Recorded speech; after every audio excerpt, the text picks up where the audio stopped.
Buongiorno. Quest'oggi, venerdì 10 settembre, vi leggo una poesia di Giorgio Giacomo, I Peveroni. I peveroni, iena gran verdura, col sol di agosto, gli porta il suo calore. Dal condimento non ci ha paura, gli che fa da ruffiani color.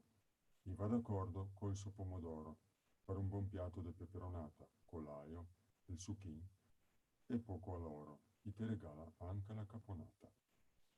Un gran sapor piccante e appetitoso, e se le intende ben con le patate. Col ripien po', gli cade portentoso, che il va ben sia d'inverno che d'estate.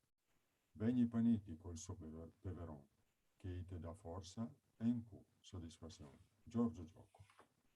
Bene, questa poesia è interessante sotto l'aspetto culinario, quindi spero vi sia piaciuta.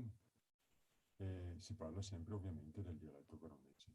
Ecco, qui appunto ripeto il titolo, Giorgio Giacomo, la poesia è